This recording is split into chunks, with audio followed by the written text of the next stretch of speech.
अस्सलाम वालेकुम वरहमतुल्लाहि वबरकातुह।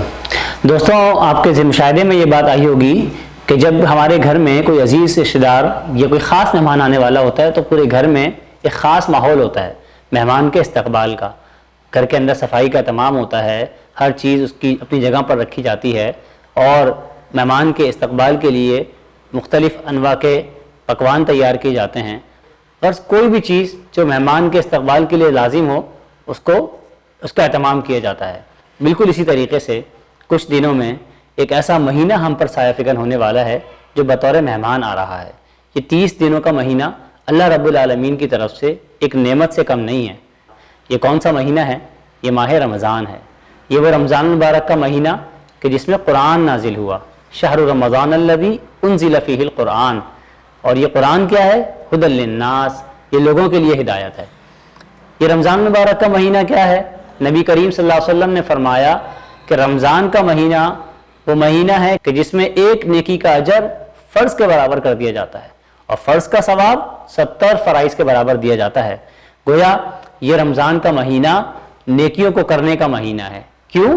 क्योंकि रमज़ान में शैतान को कैद कर दिया जाता है, जहन्नम के दरवाजे बंद कर दिए जाते हैं, जन्नत के दरवाजे खोल दिए जाते हैं, इस्तकबाल किया जाता है, जन्नत को आरास्ता और परास्ता किया जाता है उन मोमिनीन के लिए जो रमज़ान के महीने को पाएँ, अल्लाह की रज़ा हासिल करें, उसकी रहमत, उसकी मग़फ़िरत तलब करें और जन्नत के मुस्तहिक़ बन जाएं। ये रमज़ान का महीना, इसको अपने लिए हमें एक बेहतरीन गनीमत और मौका समझना चाहिए। हम अक्सर देखते हैं कि हमारे नौजवान तालीमी इदारों में रमज़ान के महीने में जो अहम तरीन इबादत अल्लाह रब्बुल आलमीन की तरफ से फ़र्ज़ की गई यानी कि रोज़े, इन रोज़ों के रखने के मामले में कोताही करते हैं। वो समझते हैं कि ये रोज़ा ये तो गरीबों की ज़रूरत है, जिनके पास खाने को नहीं, ये अल्लाह रब्बुल आलमीन की तरफ से एक आयद फ़र्ज़ है जो मुसलमानों को रखना है। और ये रोज़ा क्या सिखा रहा है? ये रोज़ा हमारी तरबियत करता है, हमें मुशक्क़त में डालकर, भूखा प्यासा रखकर अल्लाह रब्बुल आलमीन की रज़ा के लिए। फिर ये रोज़ा हमें सिर्फ भूख प्यास नहीं, बल्कि हमें अल्लाह ताला के लिए झूठ बोलने से, ग़ीबत करने से, बुराई के हर काम से ये रोज़ा हमें रोकता है। और ये एहसास हमारे अंदर पैदा करता है कोई है ज़ात जो मुझे देख रही है, कोई है ज़ात जो मेरे ऊपर निगाह रखी हुई है, कोई है जो मेरे शहरत से भी ज़्यादा करीब है। आइए हम एक मौका समझते हैं और इसको अपनी मग़फ़िरत, अल्लाह रब्बुल आलमीन की रहमत और उसकी बरक़ात के हुसूल का एक ज़रिया बनाएं।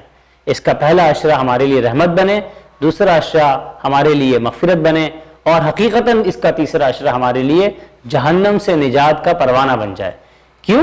क्योंकि नबी करीम सल्लल्लाहु अलैहि वसल्लम ने फरमाया कि जो शख्स रमज़ानुल मुबारक का महीना पाए और इसको गुजारने के बाद इस काबिल ना हो कि अपनी मग़फ़िरत करवा सके, अल्लाह के नबी ने उसके लिए बद्दुआ फरमाई, कहा कि वो हलाक हो जाए, तबाह बर्बाद हो जाए।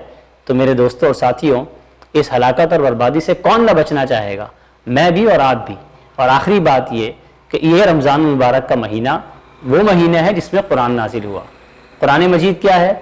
या अय्युहन्नासु क़द जाअतकुम मौइज़तुम मिर रब्बिकुम व शिफ़ाउन लिमा फ़िस्सुदूर। ये अल्लाह रब्बुल आलमीन की तरफ से वो नसीहत है जो इंसानों के लिए नाजिल की गई है और इसमें इंसानों के दिलों की इज्तिमाई और इनफरादी तमाम मर्ज़ की शिफा मौजूद है। लिहाजा अगर हम माशरे की इस्लाह चाहते हैं, अपने नफ्स की इस्लाह चाहते हैं, गंदगियों को, अपने नफ्स की गलाजतों को निकालना चाहते हैं, इज्तिमाई खराबियों से निजात चाहते हैं, इस कुरान मजीद के साथ ताल्लुक़ कायम करना होगा जो इसी रमज़ान मुबारक के महीने में नाजिल हुआ। और इसी महीने में आपको वो अल्लाह रब्बुल आलमीन की तरफ से एक रात इनाम की सूरत में अता हो रही है। रात क्या है? इस रात के बारे में फरमाया गया कि ये लैलतुल क़द्र की रात है, क़द्र वाली रात, जिस रात आपको एक रात इबादत करने का अजर 1000 महीने इबादत करने के बराबर दिया जाएगा।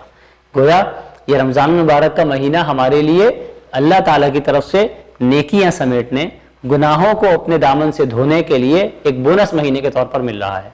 आइए इस बोनस महीने से फ़ायदा उठाएं और जब ये रमज़ान का महीना ख़त्म हो रहा हो तो जब हम ईद मनाएं तो वो ईद हमारी हकीकी ईद हो कि हमने वाक़अतन अल्लाह को राज़ी कर लिया हो और हम ईद की नमाज को जाएं और ये फ़िक्र, अंदर ये शुक्र के जज्बात हों कि या अल्लाह तेरा शुक्र तूने हमें इस काबिल किया تو نے ہمیں غلاظتوں سے بچایا، گناہوں سے اور گندگیوں سے بچایا اور نیکی کے راستے پر ڈال دیا، تو ہم اس عید کو اپنے لیے شکر کے جذبے کے طور پر منا سکیں، اپنے اہل خانہ کے ساتھ، اپنے دوستوں کے ساتھ، اور اس رمضان کی برکات سے مستفید ہو سکیں۔